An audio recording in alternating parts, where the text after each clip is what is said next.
Hey guys, welcome back. I hope you're having an amazing day. Let's get right into the stories. The first one is an entitled People Story. It was a peaceful morning, or so I thought, as I embarked on yet another day juggling the chaos of my life. The past few weeks had been overwhelming. My wife's mother was critically ill, my wife was spending most of her time at the hospital, and our four young children were testing the limits of my parenting abilities. As if fate wanted to challenge me further, my washing machine decided to call it quits, adding mountains of laundry to my growing list of problems. In a desperate attempt to tackle the towering laundry pile, I loaded the two oldest kids onto the school bus and packed the younger ones and the laundry into my trusty van. The local laundromat became our temporary refuge. As the kids played in the play area, I fervently stuffed the machines with quarters, praying for some respite from the chaos that had consumed my life. After what felt like an eternity and a small fortune spent, we were finally on our way back home. Although closer to lunchtime than breakfast, my exhausted and hungry children pleaded for eggs and bacon. It seemed like a perfect distraction from the mounting challenges, so I obliged and decided to park the van on the lawn while we unloaded and indulged in a breakfast feast. Unbeknownst to me, this seemingly harmless act would set in motion a chain of events that would leave me stunned and furious. Amidst the joyful chaos of breakfast preparation, I heard an unfamiliar sound, a deep rumble approaching the driveway. Curiosity piqued, I brushed it off, assuming it was nothing of consequence. But then my 4-year-old pointed out the window and exclaimed, "Daddy, someone is taking our car!" In an instant, panic seized me, and I dashed outside, spatula in hand, half-cooked pancake forgotten on the stove. The sight that met my eyes was infuriating and bewildering. A tow truck was driving away, my beloved van hitched to its back. I was beyond shocked and confused. How could this be happening? I scrambled to catch the name of the towing company before dialing 911 in a frantic plea for help. The authorities responded swiftly, apprehending the driver of the tow truck. The explanation I received left me seething with anger. A call from my homeowners association, of all people, had prompted this violation. According to them, parking my van on the lawn was against the homeowners association's policies, warranting immediate action. I couldn't believe it. Why hadn't they simply knocked on my door and asked me to move it? With my heart pounding and adrenaline coursing through my veins, I dialed the homeowners associations, bracing myself for an argument. A snarky woman answered, dismissing my concerns with a condescending tone. She defended their actions, citing the violation of parking rules. Frustration got the better of me, and I let slip a choice word, causing her to abruptly end the call. Determined not to let them trample over me, I embarked on a quest for justice.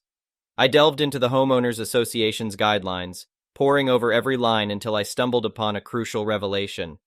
Their own handbook stipulated that first-time offenses warranted a warning before any punitive measures. Armed with this information and the evidence from my driveway cameras, I sent them an email that left no room for doubt. I demanded not only reimbursement but also an admission of fault, threatening legal action if they refused to comply. The response was slow in coming, suggesting they were strategizing how to counter my claims. Eventually, an email arrived, grudgingly conceding their mistake while still attempting to minimize their responsibility.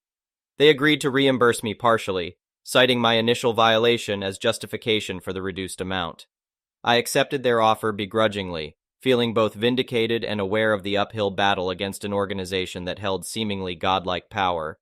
A week later, the reimbursement arrived, providing a glimmer of satisfaction amidst the turmoil. I tucked the incident away, keeping it from my wife, hoping to shield her from additional stress.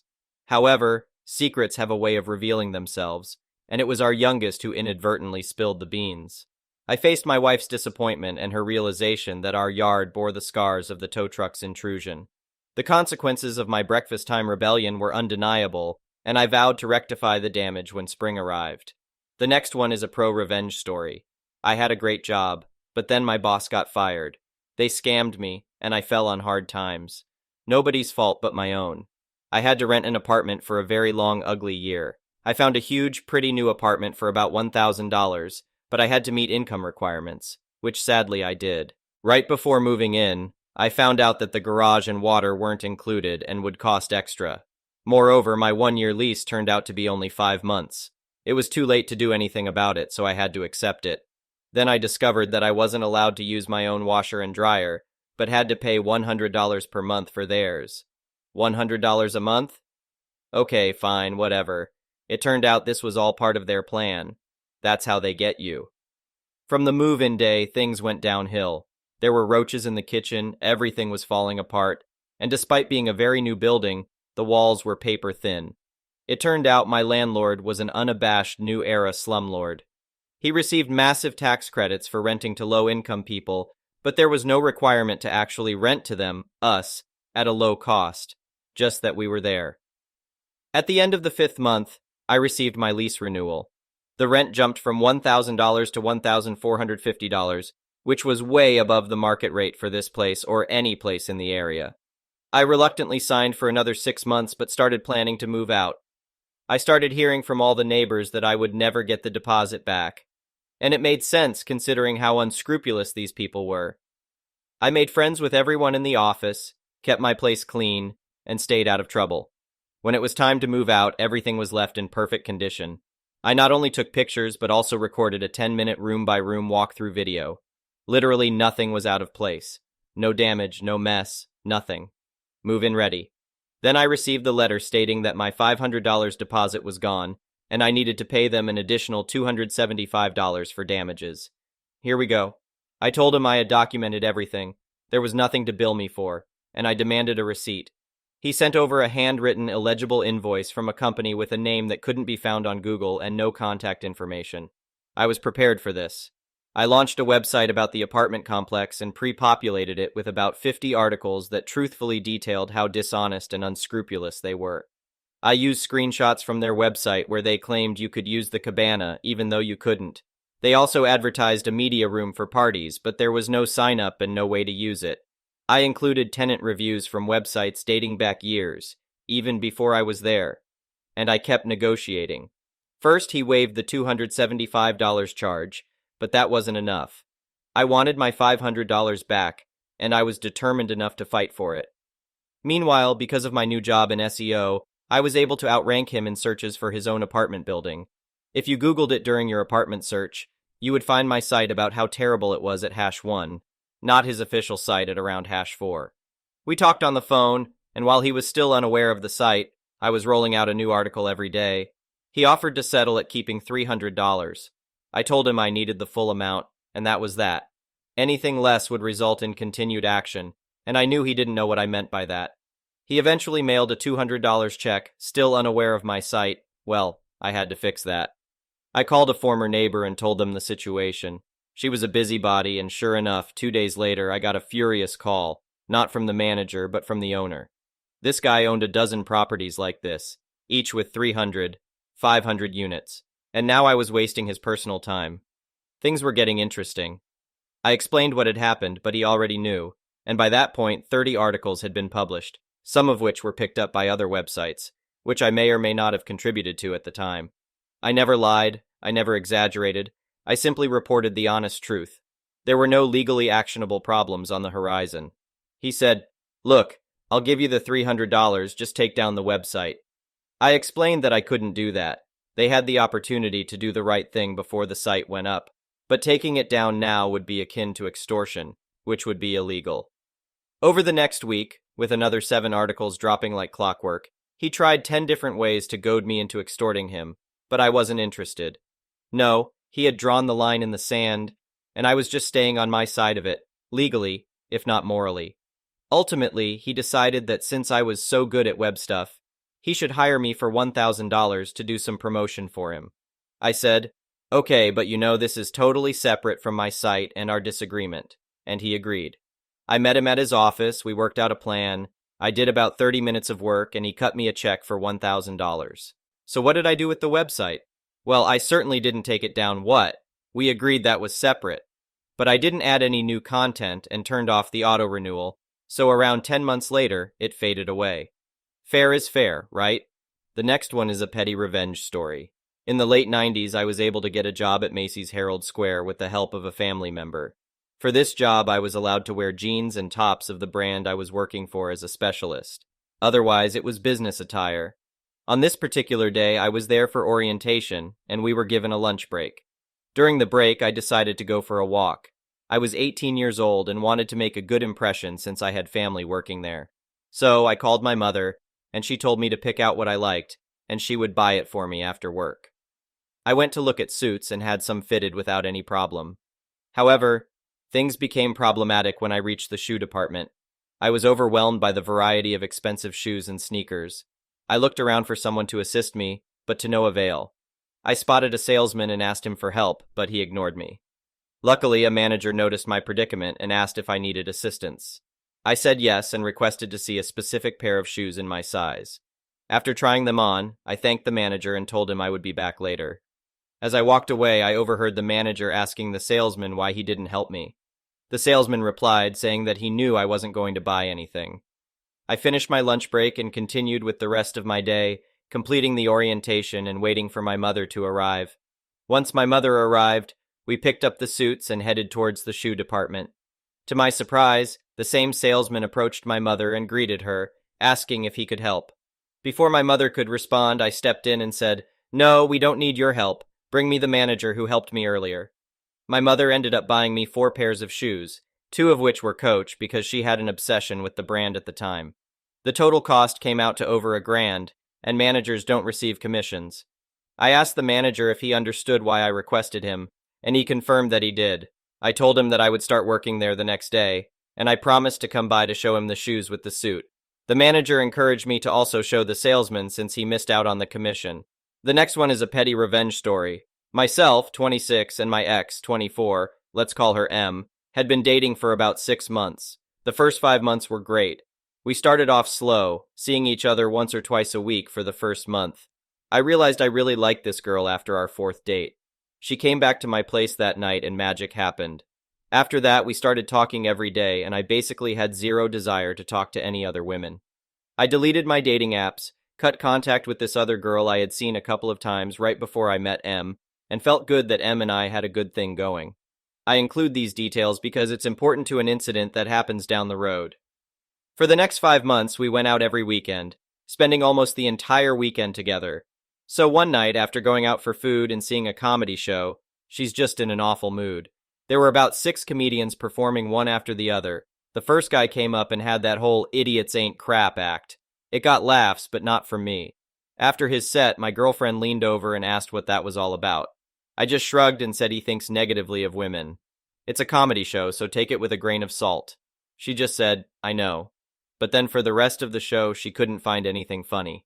Fast forward to the second to last guy who had a funny story about his cheating ex, but no hatred in his voice. He seemed over it and did not badmouth her at all, especially compared to the first guy.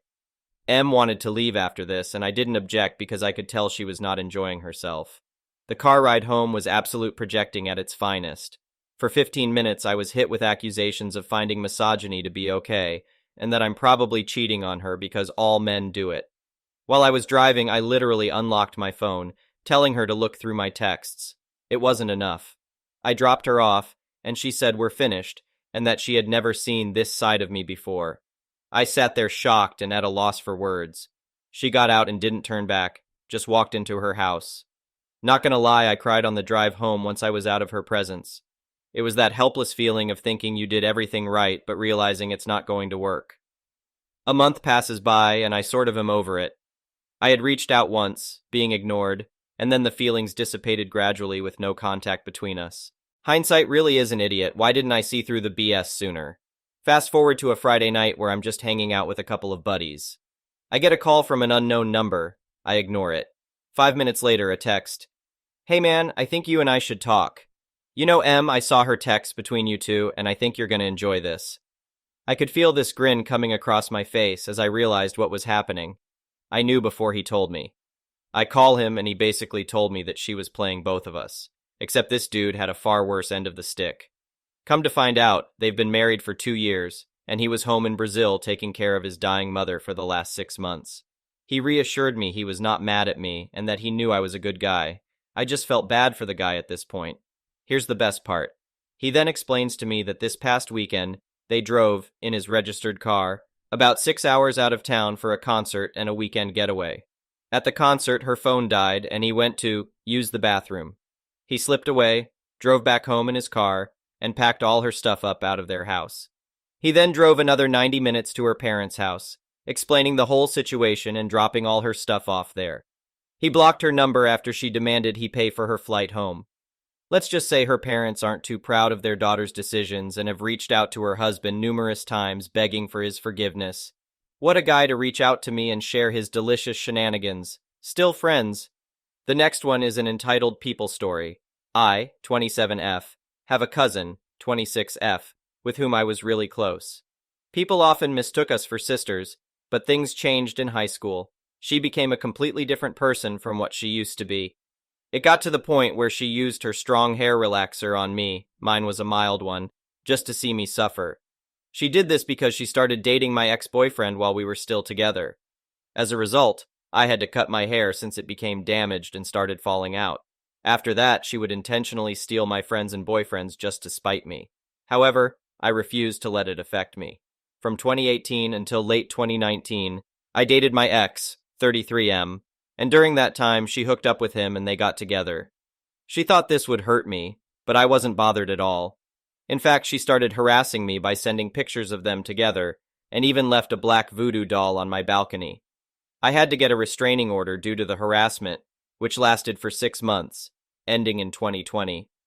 Now, in the present, she recently got engaged and announced it on Facebook. Although I don't have an account, my friends and family informed me about it. She planned to have a Christmas wedding. During a recent family dinner, she shocked everyone by asking me to be her maid of honor, saying, "Thanks to you, we met." There was silence as everyone waited for my response, but I simply and firmly said no. She asked why, and I gave her a look that conveyed, "You know exactly why." She then insisted that it would be a chance for us to bond again. I made it clear that I wouldn't do it and suggested she choose someone else since I would be away on a trip during her wedding day. She started crying, attempting to manipulate me, and said that if I couldn't fulfill this role, I would be uninvited to the wedding. I replied, "Fine by me," and without waiting for her response, I left her with a surprised Pikachu face. When I got home, I received angry texts from my family, telling me to be the bigger person and do this for her. Toxic much? Well, that's what happens when you're raised in a Latino household. I explained my decision to some friends and my boyfriend, 28M, and they reassured me that I did the right thing by declining. I don't care about being seen as the villain in the family. I am simply avoiding drama and toxicity. I'm prioritizing my own well-being. The next one is an entitled parent story. In healthcare, one of the most difficult things to deal with is the family members of patients. They are understandably angry, upset, grieving, devastated, and often feel helpless. Most of the time, I try to understand this and not get too annoyed when family causes problems. But these parents were on another level. One of my patients was an 18-year-old woman who had a pelvic infection. She got very sick and required a moderate stay in the hospital. She was a dream patient, open, honest, and generally a lovely person. Her parents were none of these things. Every day they would come in and start demanding this, that, or the other thing from the nurses on the wards. They wanted an extra bed in the room so the mother could stay overnight.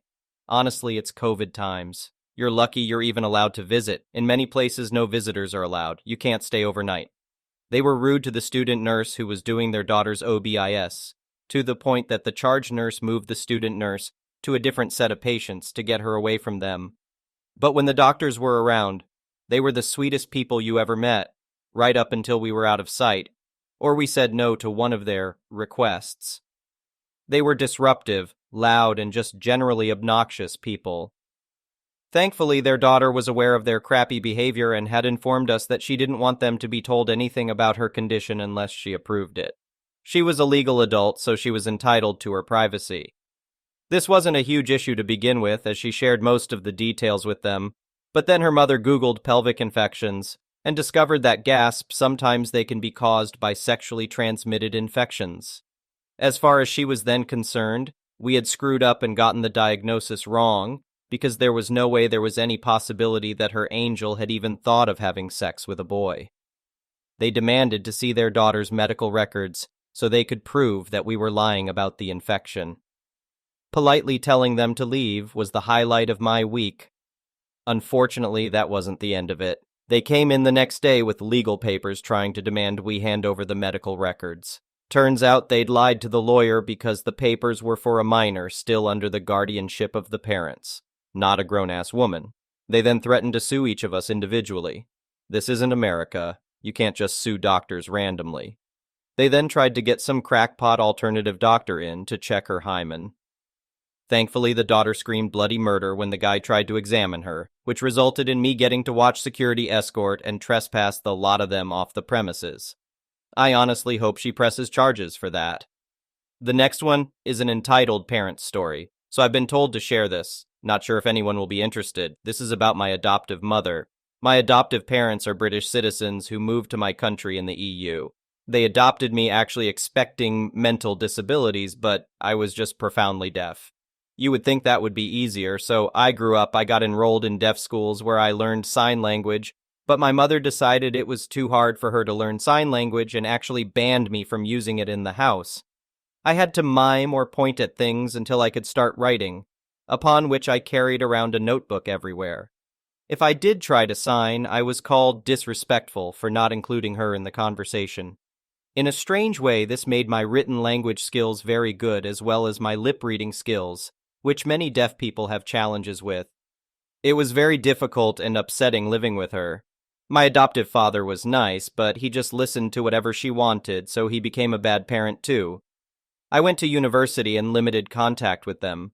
The one time I tried to visit them for the holidays, I returned to a house with a stranger family. My adoptive parents had moved back to Britain without telling me. Thank you for watching. I would really appreciate it if you could like the video and subscribe to our channel if you haven't already. We'll see you again tomorrow.